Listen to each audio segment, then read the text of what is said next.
I stared at my reflection in the bridesmaid's dress I'd spent months helping my sister Sarah pick out. The soft lavender fabric seemed to mock me as my phone buzzed for the fifth time in 10 minutes. All messages from Jake. Honey, please. The pain is getting worse. I don't think I can breathe properly. I closed my eyes, fighting back tears of frustration. This was the fourth medical emergency this month, and somehow, they always coincided perfectly with my plans to see my family. Emma, my sister's mother-in-law, poked her head into the bridal suite. Your husband's mother is here. She says it's urgent. My heart sank. Of course, Jake had called his mother to guilt me into staying home. He always did. But when Patricia burst into the room, her expression wasn't what I expected. Emma, we need to talk. She grabbed my arm, pulling me into the corner.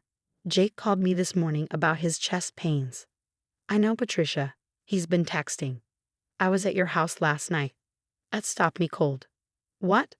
I dropped by unannounced around 8 p.m. to return that casserole dish. I saw him through the window. She hesitated. He was practicing chest clutching poses in the mirror and looking up convincing symptoms on his phone. The room seemed to spin as 3 years of suspicious illnesses suddenly clicked into place. The mysterious fever that had kept me from Sarah's engagement party.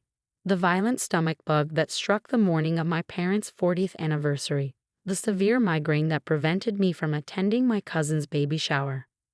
My phone buzzed again, this time with a photo of Jake looking pale and pained in our bed. The same bed where, according to his mother, he'd been perfectly fine last night. There's more, Patricia said, her face tight with anger. I heard him on the phone with his friend Mike.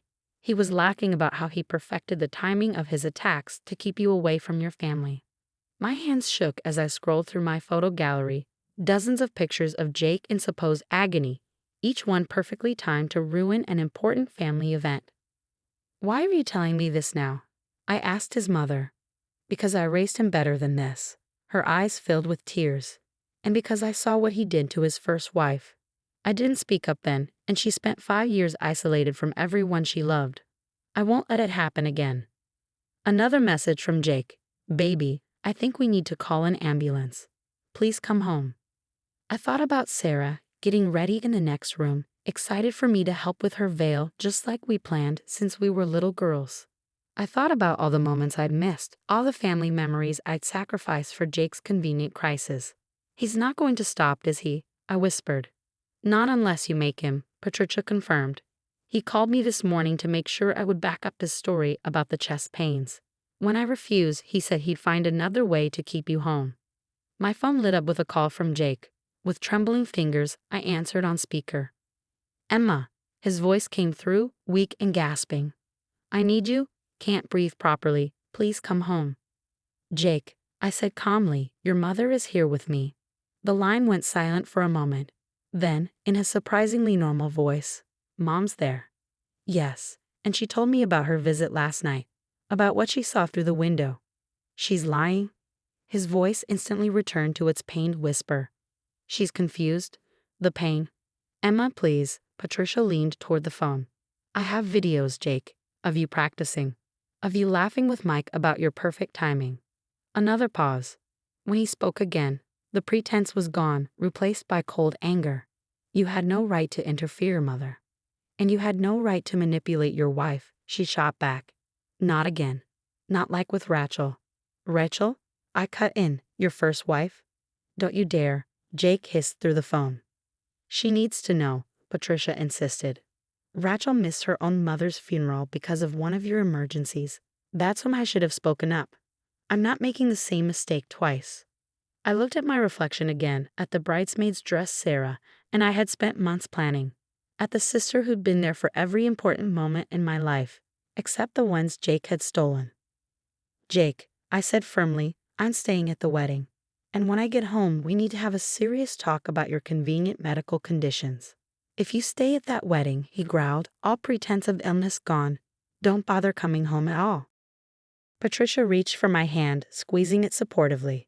Maybe that's exactly what needs to happen. I ended the call as Jake started to protest. Almost immediately, texts began flooding in, alternating between pleas of illness and threats of consequences. Emma?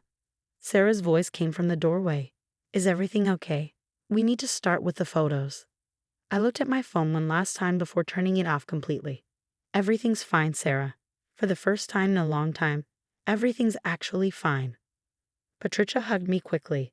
I'll handle him. You go be with your sister. As I walked towards Sarah, I felt lighter than I had in years. Jake's critical condition had finally revealed its true symptoms, not of illness, but of control. The wedding ceremony was beautiful, but my phone, which I'd briefly turned back on during the reception, told a different story. 37 missed calls, 15 voicemails, and over 50 texts, each more dramatic than the last. Took an ambulance to the hospital. Doctors are very concerned. If you cared at all about me, your family has always been more important. Then the final blow. A poorly lit hospital selfie, complete with what looked like hastily attached monitoring wires. Only now did I notice what I'd been blind to before. The hospital room was clearly our guest bedroom, with a white sheet hung as a backdrop. Emma. Sarah touched my arm, radiant in her wedding dress. Mom told me what's going on. Jake's mother showed her the videos. I quickly wiped away a tear. I'm so sorry for all the events I've missed. Don't you dare apologize. She hugged me tight. We all saw what was happening, but every time we tried to say something. He'd have another emergency, I finished, and I'd defend him, saying you were all just being unsupportive. Mrs. Collins, a hotel staff member, approached us.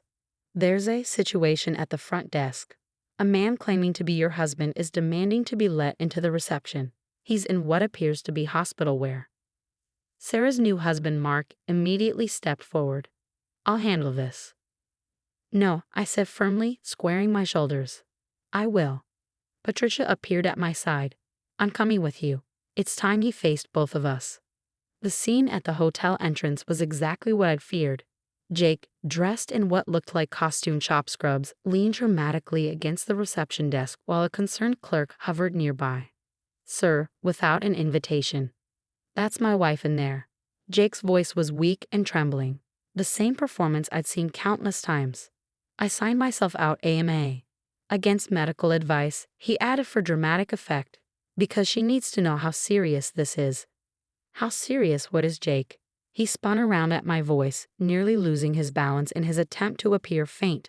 Emma, baby, I had to come. The doctors said. Which doctors? Patricia interrupted. At which hospital? Because I called every ER in a C. No record of you anywhere. Jake's face flickered for a moment before resuming its pained expression. It was, they must have. The records aren't updated yet. Take off the costume, Jake, I said quietly. Everyone here knows the truth. Costume. He clutched his chest. I'm hurt that you'd. Oh God. The pain.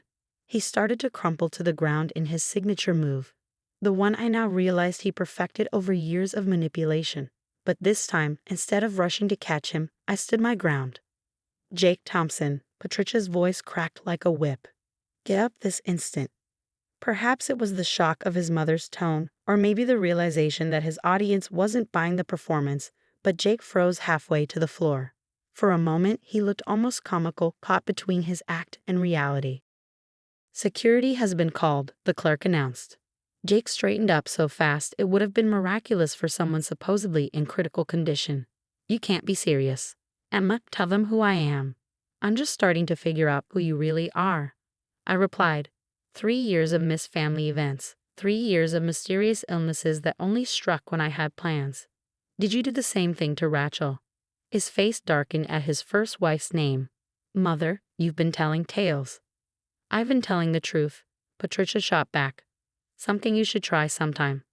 Hotel security arrived, 2 large men in professional uniforms. Jake immediately tried to resume his patient act, but no one was buying it. Sir, you need to leave the premises. But I'm sick. He made one last attempt at his performance. My wife, she's abandoning me in my hour of need. Like you abandoned Rachel when her mother was dying. Patricia's words hit like bullets. Only she believed you. Emma's smarter than that. As security began to escort him out, Jake's facade finally cracked completely. You think you're so special with your perfect family? He spat at me. Go ahead. Choose them. But don't come crying back when you need me. Need you. I laughed, and the sound surprised even me. Jake, I haven't needed you. I've been nursing your imaginary illnesses instead of living my life. That stops today. I want you out of the house by tomorrow, I continued, my voice growing stronger. Since you're well enough to crash a wedding, you're well enough to pack. You can't do this. His voice rose, drawing stares from hotel guests. I'm sick. I need care. I need a really good actor's workshop, Sarah suggested, appearing beside me. Because honestly, Jake, your performances have gotten a bit stale. Security finally managed to remove him, his protests echoing through the lobby. As the doors closed behind them, I felt my knees shake. Breathe, Patricia said softly, holding my arm. Just breathe. How did I not see it? I whispered. All those times. Because you're a good person who wants to believe the best in people, Sarah said. But now you know the truth. My phone buzzed again. Jake, obviously. But this time, the message was different. You'll regret this. Who's going to take care of you now? I showed the text to Patricia, who shook her head sadly. That's what he said to Rachel too. Is need to be needed. To control. I should have stopped it sooner. You stopped it now, I said, hugging her. That's what matters. Sarah linked her arm through mine. Now I believe we have a wedding reception to return to, and for the first time in 3 years, my sister can actually stay for the whole thing. As we walked back to the reception, I felt both lighter and stronger. Jake's critical condition had finally been exposed for what it was, a chronic case of manipulation and control. And sometimes the best medicine for that is simply walking away. Emma. Patricia caught my hand. Rachel found happiness after Jake. Real happiness with someone who celebrated her independence instead of sabotaging it. You will too. I squeezed her hand back, grateful for the mother-in-law who'd chosen truth over loyalty to her son. Behind us, I could hear the fading sounds of Jake's protests as security escorted him off the property. But ahead, I could hear the music and laughter from my sister's wedding reception. For the first time in 3 years, I was choosing the right direction to walk. And this time, no convenient emergency was going to stop me. 6 months after Sarah's wedding, I sat in my new apartment, surrounded by photos of family events I finally stopped missing. The latest addition was from my parents' Christmas dinner, the first holiday in 3 years I'd attended without a last-minute medical crisis forcing me to leave early. My phone buzzed with a text from Patricia. Thought you should know. Jake's new girlfriend just called me. He's having one of his episodes because she wants to visit her family next weekend. I smiled sadly, remembering how long it had taken me to stop jumping every time my phone rang, expecting another emergency. Did you warn her? Sent her the videos I took that night. She's already packed her bags. After the wedding incident, Jake had tried everything to maintain his control. Showing up at my workplace with fake medical documents, sending his friends to tell me how sick he really was, even attempting to get himself admitted to a hospital. Though that backfired when the doctors found nothing wrong. The final straw had come when he tried to fake a collapse at my parents' house, hoping to guilt me into taking him back. Unfortunately for him, one of my cousins was an actual ER doctor who called his bluff immediately. Emma? Sarah's voice came through my open door. She'd gotten into the habit of visiting regularly now that Jake wasn't around to have convenient crises. Ready for lunch? Just a minute. I called back, smiling at the simple joy of being able to make plans without dreading a last-minute cancellation. My coffee table still held the divorce papers, finally signed last week. Jake's last attempt at manipulation had been to claim he was too ill to sign them, until his lawyer bluntly informed him that further delays would result in a default judgment. You know what I don't miss? I asked Sarah as we walked to our favorite cafe, one Jake had always claimed made him mysteriously sick. What's that? The constant state of emergency, the waiting for the next crisis, the guilt when I didn't immediately drop everything to rush to his side. Sarah nodded. Remember Thanksgiving 2 years ago? When he developed that sudden allergic reaction right as Mom was serving dinner. And now we know he was just angry because you were all paying attention to my promotion instead of his imaginary symptoms. I laughed, the sound free and genuine. My phone buzzed again. Another text from Patricia. Jake's girlfriend just called back. Said to thank you for saving her from what you went through. She's staying with her sister. You know, Sarah said, reading over my shoulder, you and Patricia probably saved that girl years of what you endured. Patricia saved us both, I corrected. I don't know if I would have seen the truth without her courage to speak up. We settled at our usual table, ordering without fear of a dramatic phone call interrupting us. The waiter recognized us now. The sisters who actually get to finish their meals, he joked. Have you heard about Rachel? Sarah asked. Jake's first wife. Patricia mentioned she's getting married again next month, to a doctor, ironically enough. A real one, not someone who plays one during convenient emergencies. We both laughed, the kind of free, healing laughter that had been impossible during my marriage. My phone stayed quiet throughout lunch. No emergencies, no guilt trips, no carefully staged photo evidence of fictional crisis. Just the peaceful silence of a normal afternoon with my sister. Later, as I walked home alone, I passed the hospital where Jake had claimed so many fake emergencies. A young couple rushed past me toward the ER. The man clearly in genuine distress, the woman supporting him with real concern. I said a silent prayer for them, grateful that their emergency was real, and grateful that I could now tell the difference. Back in my apartment, I finally took down the last photo of Jake and me, one where he was dramatically leaning on me during one of his episodes. In its place, I put up a new one from Sarah's wedding, taken after Jake had been escorted out. In it, I was surrounded by family, laughing, free from the constant weight of manufactured emergencies and manipulative guilt. Sometimes the best prescription for a toxic relationship is the courage to walk away, and the wisdom to recognize that real love doesn't come with convenient crises. Jake's critical condition had finally been cured, not by playing nurse, but by choosing freedom. And that was the healthiest decision I ever made.